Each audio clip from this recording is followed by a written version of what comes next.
everybody, I'm homeless and welcome to Vanlyfe for Dumbies. So before we enter the vehicle and I show you what I'm currently up to, I just want to disclose the fact that I originally finished the vehicle to head out west in Canada with my cousins to live on Vancouver Island. So Vancouver Island is a lot milder in the wintertime. However, I suffered myocarditis due to the vaccine, rare myocarditis due to the vaccine.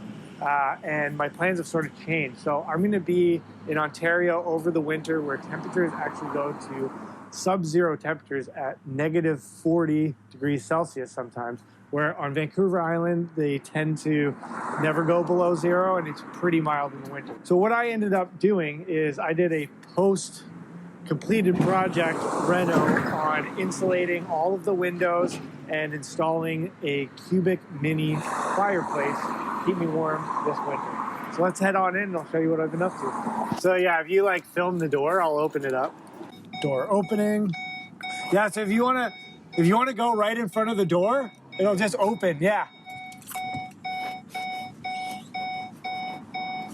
All right, let's come on in. Welcome to my home. So like I said before, I originally completed this project with the photo you just saw to head out west with my cousins over the Canadian winter. However, plans have changed due to my medical emergency, so I am now stuck in Ontario in sub-zero temperatures this winter. So I'm going to give you a little tour on what I've been up to since getting out of the hospital. I ended up installing the Cubic Mini Grizzly. All right, so we just saw the Cubic Mini Grizzly. I'm going to do a future video that goes into detail on that aspect of the vehicle.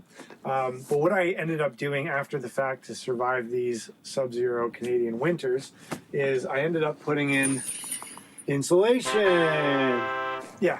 So I'm going to do a video come the spring when all the insulation is out. I'm going to show you how I originally designed this van. So for those of you that think van life is glamorous, you have to be prepared for everything and anything. So I'm a touring musician and I've been touring for the past 12 years in the back of Rogers cable vans and tour buses. So I'm actually more comfortable living in a van full-time than I am paying off somebody's mortgage. That being said, when it comes to gas, I like to stay parked in one location for approximately 2 weeks because every 600 kilometers is about $200 in gas. So my rent is $400 per month. Now, getting to the kitchen and everything I've designed in this bus, I actually refurbished things from my bedroom. Because if I'm going to live in a van full time, I don't need things from my bedroom. So first things first, I got a countertop from my cousin. I ended up installing it on my original dresser drawer from my bedroom. And again, I'm going to go into full detail on how I designed this and how I installed it. And then I got a nice cheap $150 kitchenette from IKEA. It does the trick. All of the plumbing goes under my bed so that in the summertime when I have the bus cool, the water stays cool. And in the wintertime when I have my bus warm, the water stays warm. And I'm going to go into further detail and all the plumbing and how I installed absolutely everything in future videos, so please subscribe. So, since I am a touring musician, I am a professional drummer and I teach drums virtually from the bus. This is how I make my income. This is how I'm able to sustain van life. So what I did with this bench here is I took my IKEA bed frame.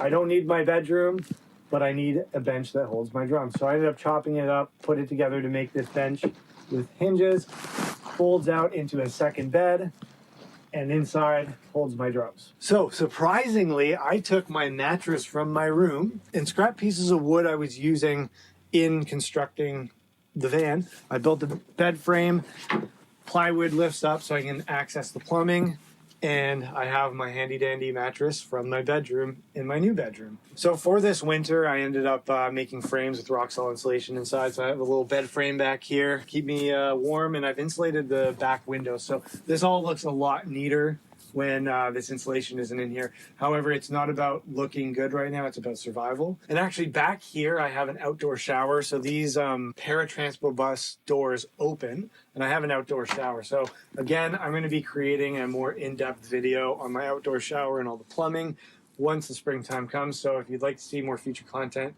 please subscribe and I will show you everything in detail on how I created this bus. Now for these lights. As you can see, I've used some plumbing just to trim out some 12-volt LED lights.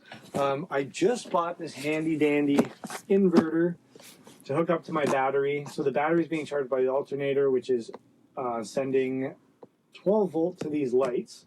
And then I bought an inverter so that I can hook it up to the battery and essentially, you know, use a blender or an induction stove.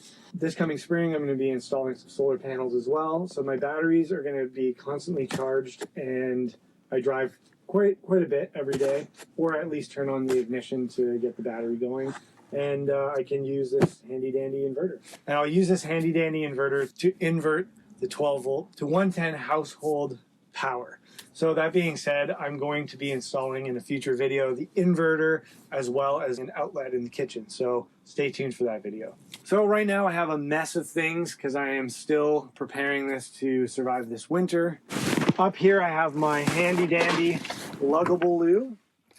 For those of you who have actually lived on the road before, I don't need a flushable toilet. I had all of that when I first purchased this bus, but I liquidated it and got this $60 luggable loo. So I'm going to go into further detail on how I use this in future videos. So please subscribe. So for the battery, like I said, I'm going to have a future video on how I've connected everything and wired the entire vehicle. But I basically have a deep cycle battery where the alternator is hooked up to it, and I have a mechanism which, when I turn off the ignition and use the deep cycle battery, it will fully drain this battery and it disconnects to the vehicle's battery. So I'll get into further detail on that in the future. So thank you so much for watching this first video on my van tour. So again, I'm going to be going into deeper detail on every single aspect of what I showed you today. Thank you guys all so much for watching, and please subscribe, like, comment so you can see future content.